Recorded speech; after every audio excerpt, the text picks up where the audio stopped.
Yes, we see it. Okay, great. And that concludes our interactive portion of the meeting. No, just kidding.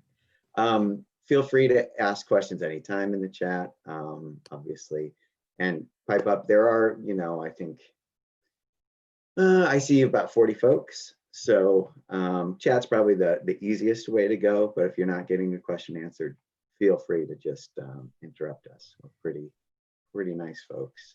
So you're in progressive education opportunities. And let's get here to the next slide so you know who you're talking to. I'll be presenting for VR. Matt Mitchell is with VSAC. And Natalie Searles actually isn't listed here, but she's with CCV. I think she might be covering for somebody. And so I'm going to read this out just so that we're all on the same page. So this session will overview the variety of ways that CCV, VSAC, and VR support all youth as they explore and participate in progressive education and employment training opportunities. Topics include access days, intro to college and careers, dual enrollment, early college. There are some very specific paths, and then there are scattershot ways that we do this, and employment training opportunities.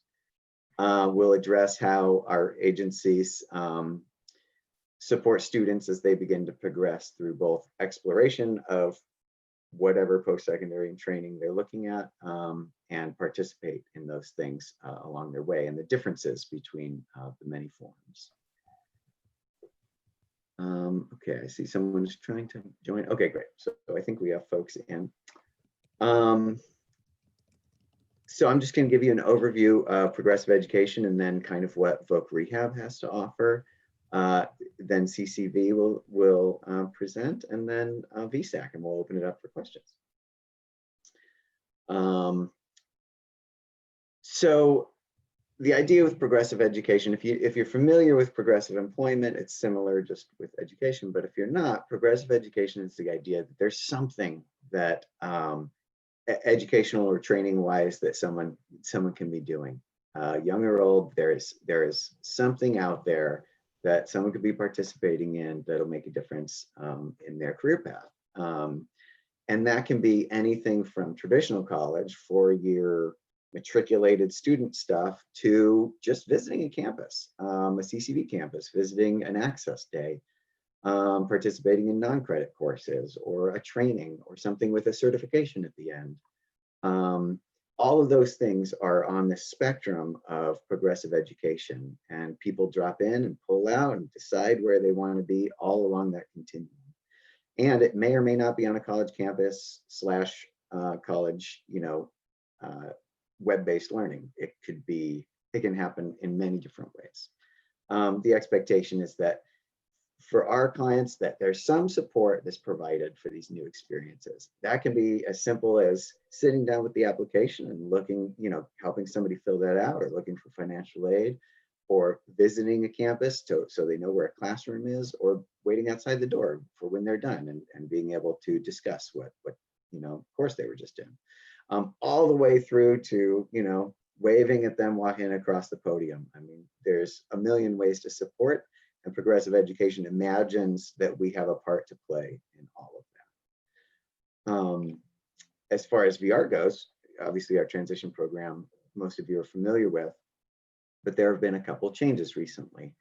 So we work with in-school and out-of-school youth to find or maintain employment and reach career goals, especially as they start out, to define those. I want to be a radio announcer. Okay, well, what do we need to do to get you, your eyes on what that would look like, and some experiences with it, all the way to, I already know what I want to do, just help me get the work boots. We are involved in all of that.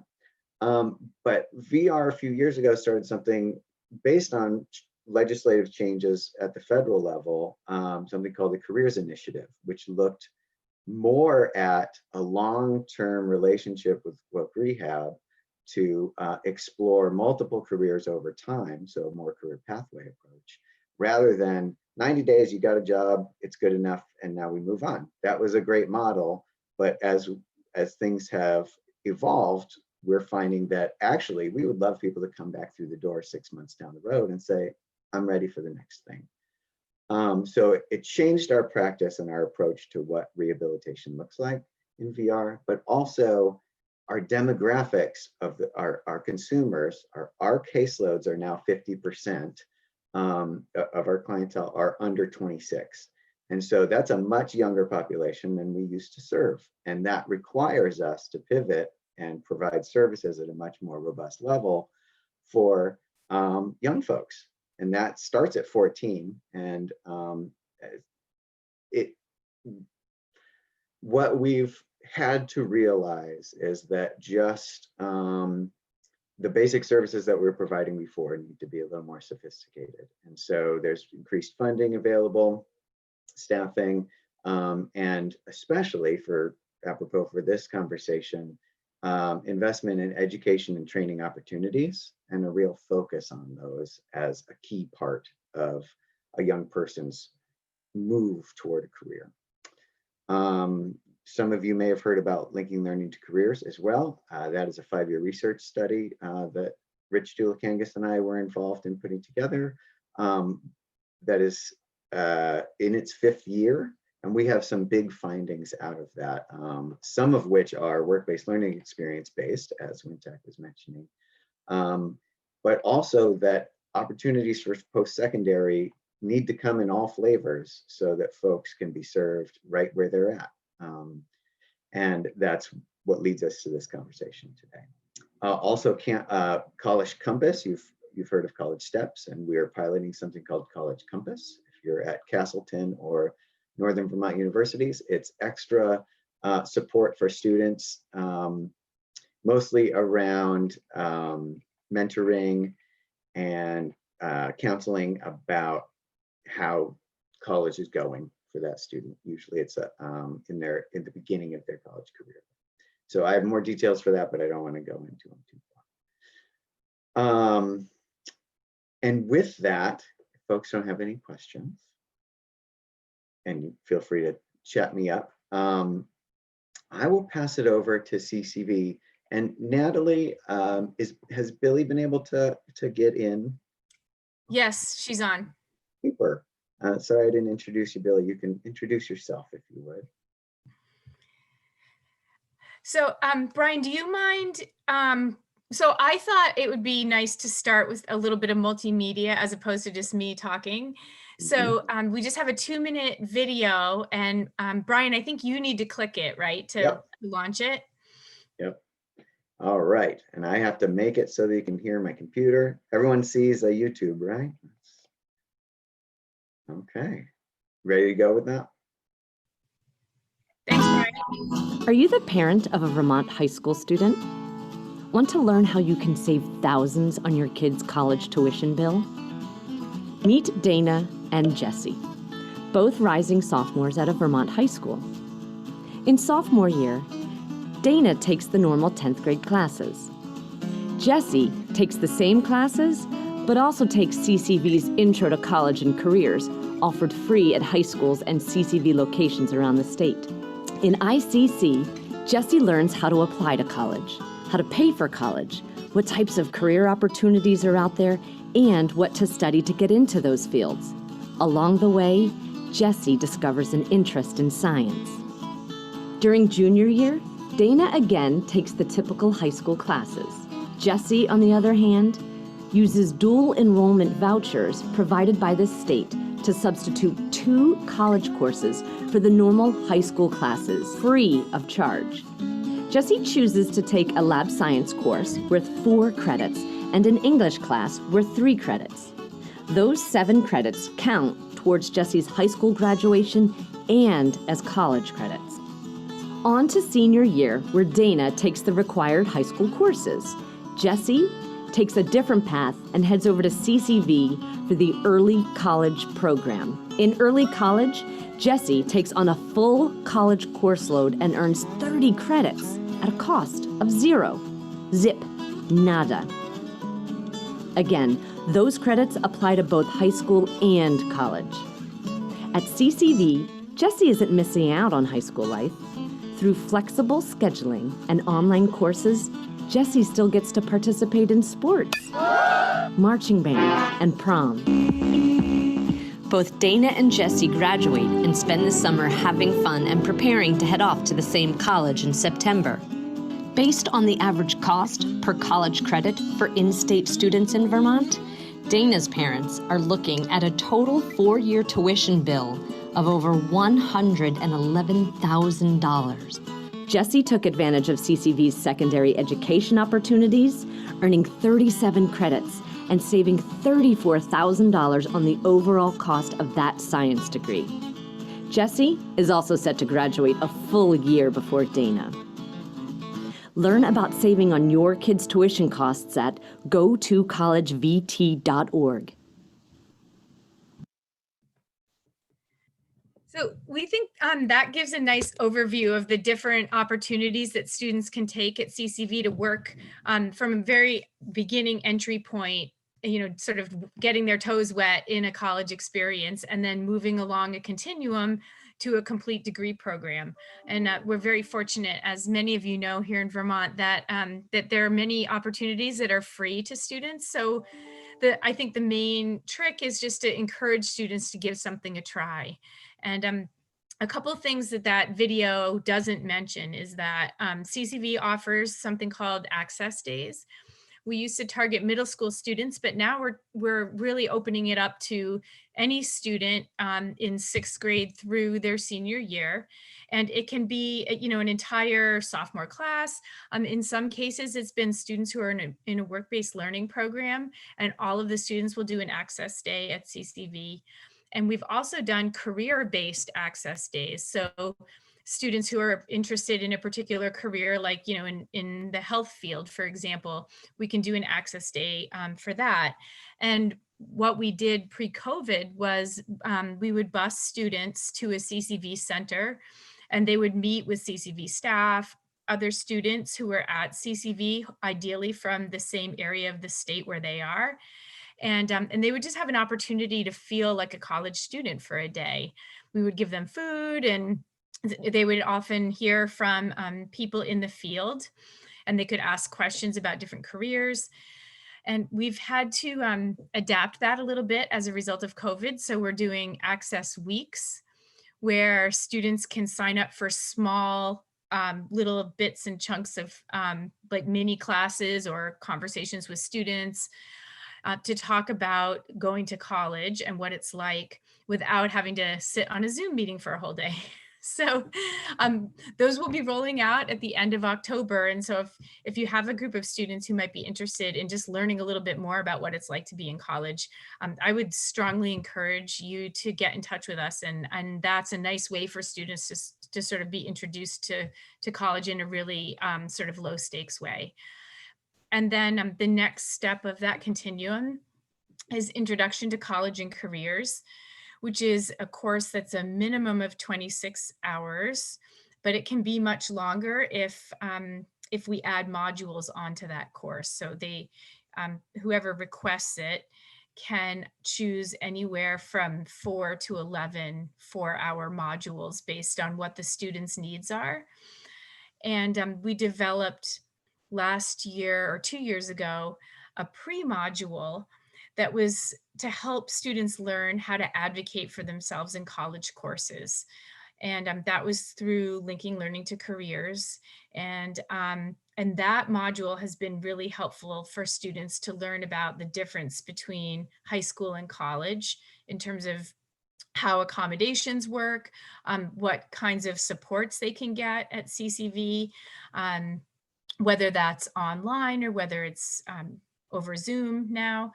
But it's a really great entry point for students. And over the summer, we ran several sections that were fully online and had an opportunity to experiment with what works well for Zoom meetings versus what works well, through Canvas. And then the next step for students often is to try a dual enrollment course. They can also do dual enrollment right now in their high school or tech center. And I won't go into that too much, but just to say that sometimes for students to be able to take their first dual enrollment course in a familiar environment with teachers and students who they already know can be a nice way for them to transition then into another dual enrollment course or early college that allows them to earn more credit at CCV, either at a center or online. So that is generally an overview of the programs that we have for students, but we really like to be flexible to help students feel comfortable coming to CCV and sort of making an entryway into the college environment. So we're happy to work with you if you have students who have special requests or special needs to get them sort of familiar with college. And I think what we had decided was that we were going to take questions at the end. I put a college enrollment options document in the chat that you can open, and is an overview of all the pieces that I just talked about. And then I'm going to hand it over to Billy, who's going to talk a little bit more about what students can expect at CCV. Thank you, Natalie.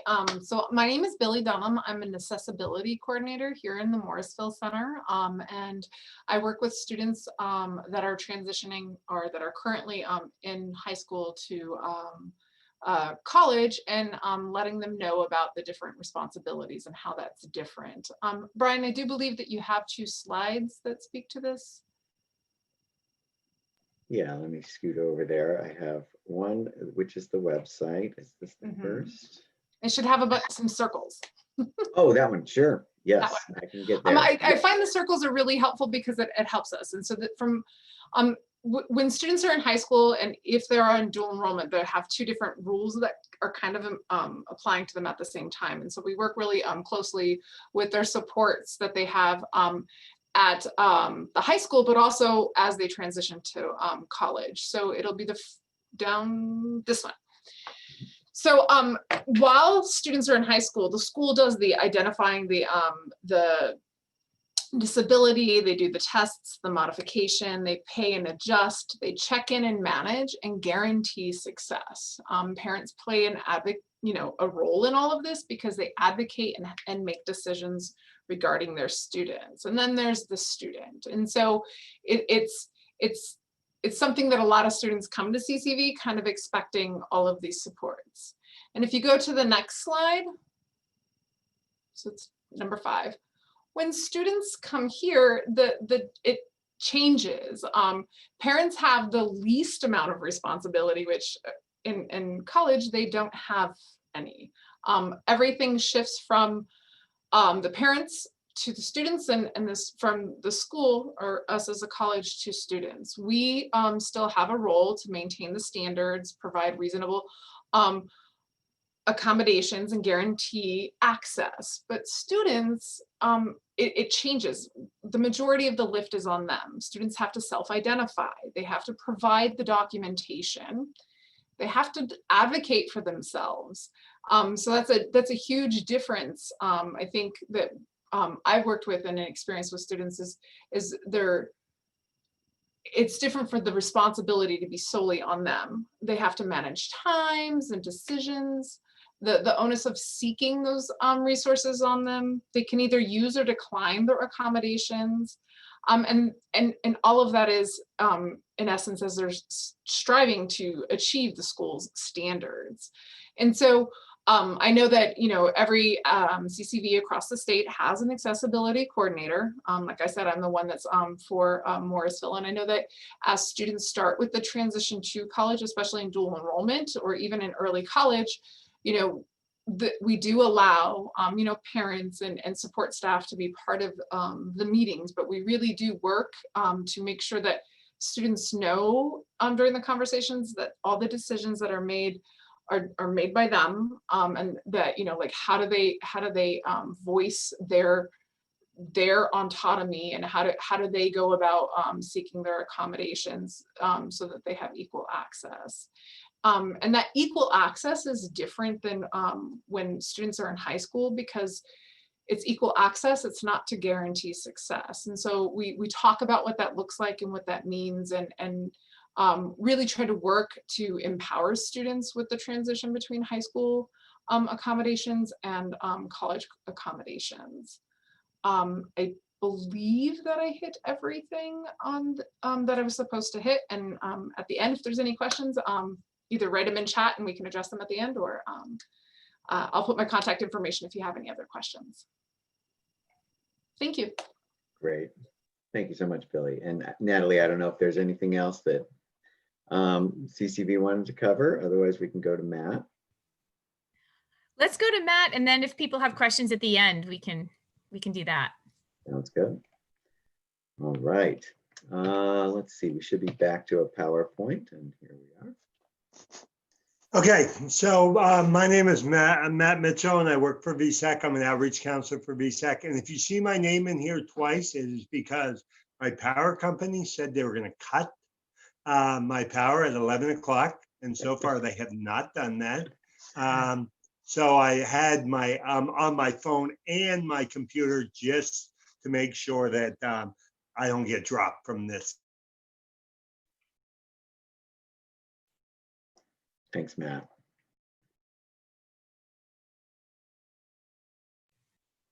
And It can looks you maybe like he see- did get dropped. I know, boy, how are they that on time? That was timely, huh? What? Okay, are you, can you see the screen still? I can still see the screen. Great, okay. You want me to head over to the website for you? Sure. Okay. All right. Okay, so I think what happened is, even though I'm getting disconnected in one area, so they did cut the power. Okay, So it's a good thing can you guys hear me? yeah, we can. Okay, great. Okay.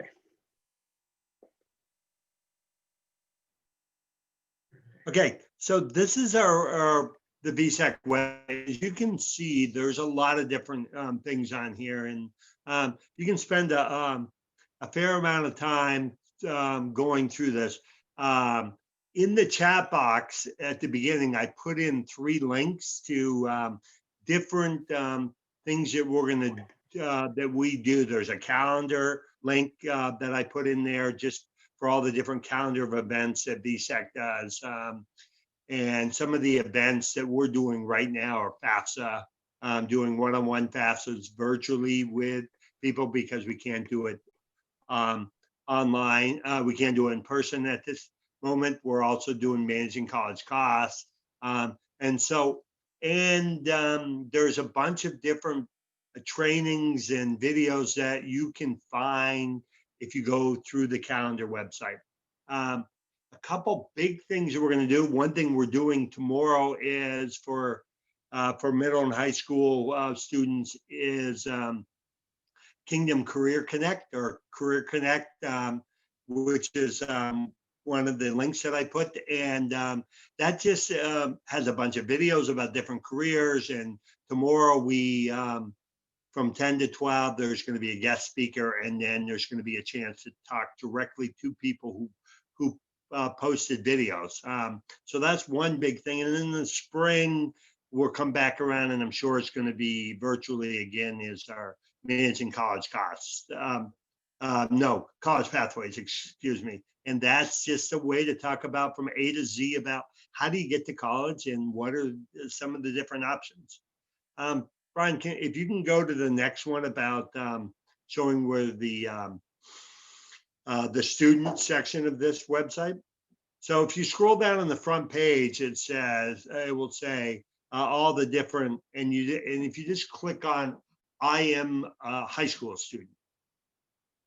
So when you click on this, and you can just scroll down a little bit, Brian, it just shows a few different things and links for high school students to start to figure out, what do I need to do when it comes to dealing with college and when it comes to dealing with careers. And so throughout the website, you will find different links for colleges and careers. And at the bottom of this page, what you will find is a lot of PDFs that talk about all the different things that you may need to know as a high school student, and trying to figure out where you want to go and what you want to do. As I said, VSEC is a statewide program. We have 3 grants that we work on, that 3 main grants that we work on that work with students starting in 6th grade and moving all the way to adults. And those are very, so you'll be able to either through your school or through VSAC be able to contact anybody that could be able to contact anybody to be able to find out more information about this. And I don't know if I'm running up against time or not. I can't see everything and I can't trust the clock that's on my computer now. But I'm gonna throw it back to if there's people who have questions and give it back to the larger group. Great, thanks, Matt. Yeah, so let's open it up. I don't know that I have much to add other than obviously in Vermont we have a lot of options, and CCV has been a close partner of VR, and VSAC is obviously a close partner with VR. There are others that folks may know about, and I hope that you share those within your core teams. But here are honestly some of the best resources for getting started, getting ahead well in high school, and for our students learning how to navigate something that can be really scary, especially that switch, as Billy mentioned, between high school and the roles there and the roles in college, and how that can be a really big step for folks. So if anyone has anything to share or questions to ask, feel free to either just pipe up or use the chat.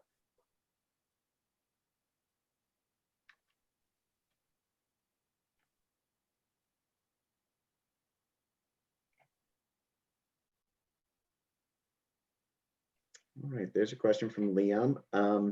Is that CCV class on Intro to College and Careers offered online? Great question. Yeah, it is a great question. So it never used to be, because the goal was to have students feel comfortable coming into a college environment. We do offer it in high schools. And when it is offered in a high school or in a technical center, usually there's 1 or 2 field trips where students will take a bus and come to CCV and have some type of sort of orientation to the college. And of course, with COVID, that has changed. And over the summer was the first time that we offered ICC online. And it was actually with a cohort group of VR students. And so I feel like, there were a few bumps trying to navigate Canvas and also to figure out what are the parts that are really important to have in a synchronous format using Zoom. And so we have gotten better at it as we've been going along. And so this semester, we're offering several sections online with Zoom meetings. And then there are also still a couple sections being offered in high schools where the students are meeting in person at their high school. Great, thanks, Natalie. And when it's in person, a teacher from the high school is facilitating the class? Is that how that works? Right. It's usually a teacher or a school counselor who is essentially hired by CCV to instruct the course. And what we have required all schools to do this semester is to have a Canvas, which is our learning management system, to have a Canvas portion of their class, so that if by any chance they do need to go remote in the middle of the semester, students are already in that class and comfortable using it. And so they can just pick up and continue remotely if something happens. Gotcha. Britton had a question about how early college works, and Billy, thanks for sending that PDF. I don't know if there's, it was an eligibility question about early college. Yeah, Natalie, correct me if I'm wrong. Any student that goes to a public institution or goes to high school here in Vermont, and that the deadline on the PDF is wrong. It's the one that just passed, but the information in the checklist is pretty straightforward as far as to who is eligible, and it's any high school student that is a senior. Is there anything that you want to add, Natalie? No, that's perfect.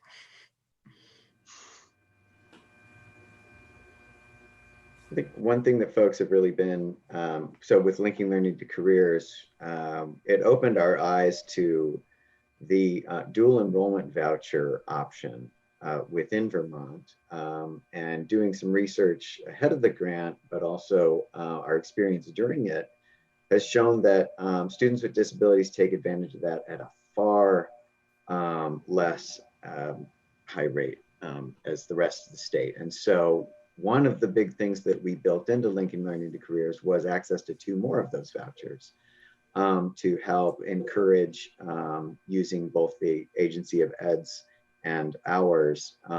Ours offered a little more flexibility. There are some limitations with AOE's vouchers that sometimes, might be a bit of a roadblock, but for instance, you can't use them for remedial classes or for prep courses.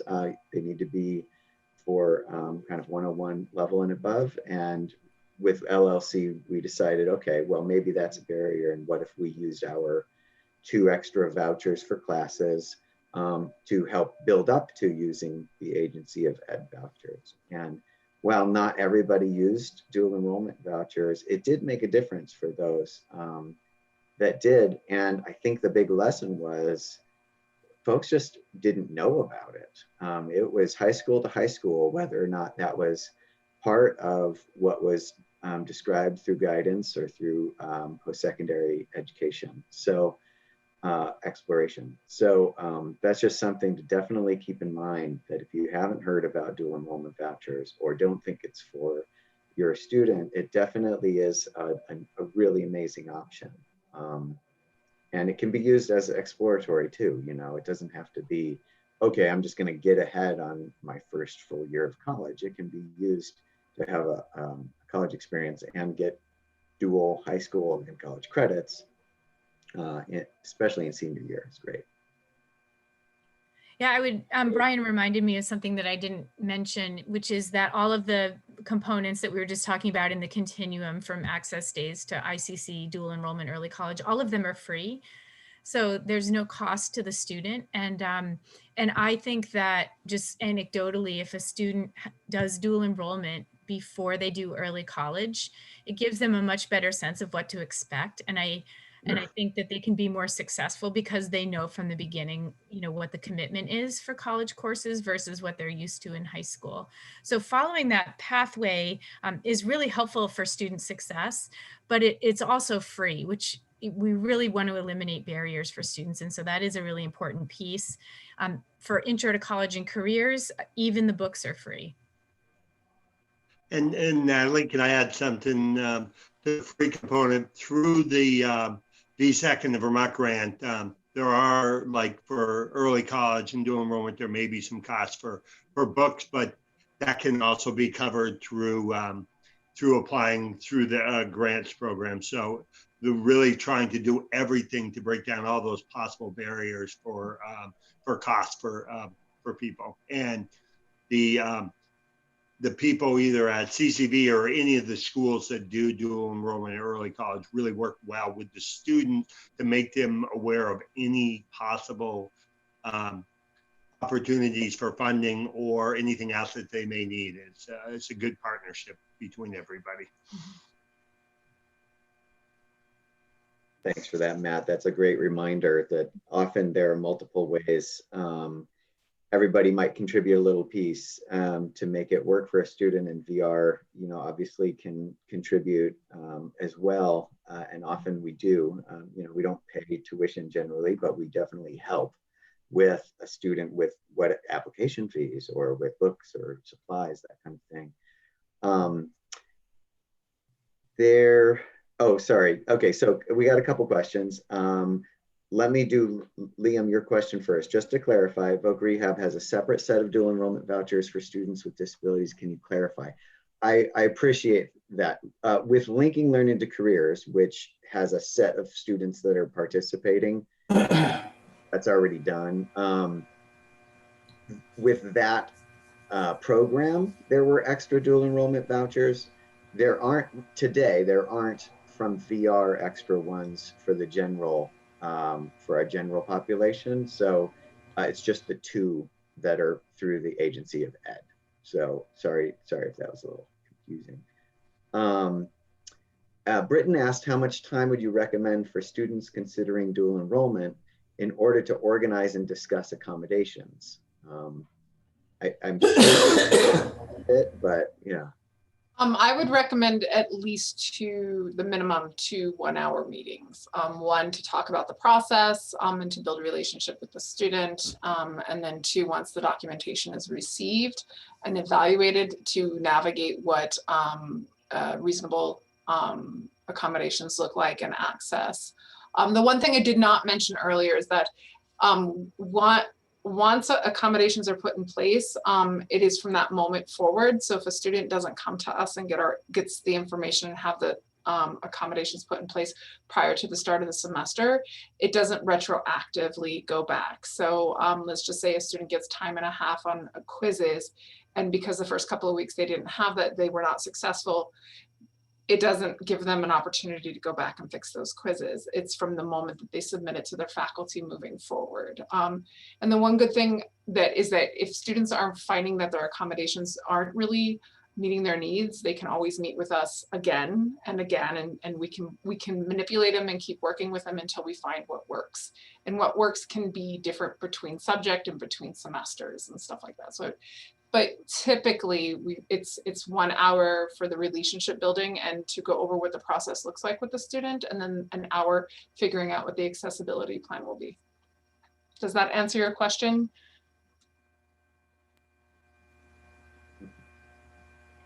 There's another question here about, that's great.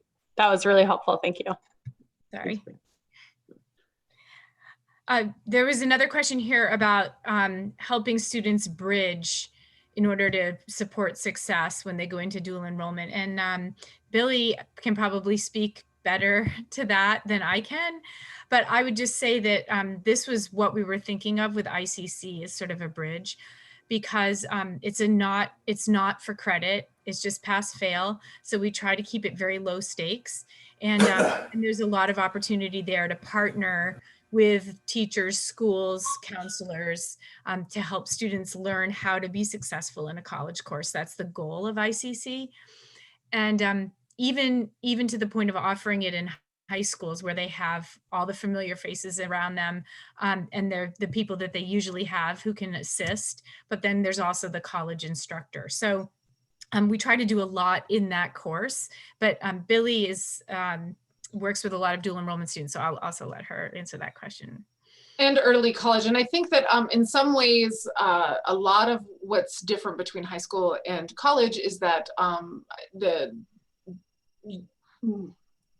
so like when students are with us, we're following up, and we're not allowed to treat students that have accommodations different than any other student because it's equal access. But so we use universal design. So we work with students universally. So it doesn't matter whether they're on an accommodation plan or not. So we're checking in with them, we're talking to them, we're trying to communicate with them and see if there's anything we can do to support them, meaning them as in all students. Where that's different than high school because teachers will go to the support systems that they have, especially if they have accommodations in place, and let them know this student isn't doing this, the student isn't doing this, and this student, and it changes the difference in that support. So I think that that's one of the biggest levels of support differences between when students are in high school versus when they transition to college. And so we do our best, and I try to do my best to, and I think all of us accessibility coordinators do, to stay to the letter of the law and let our students know that we are there to support them.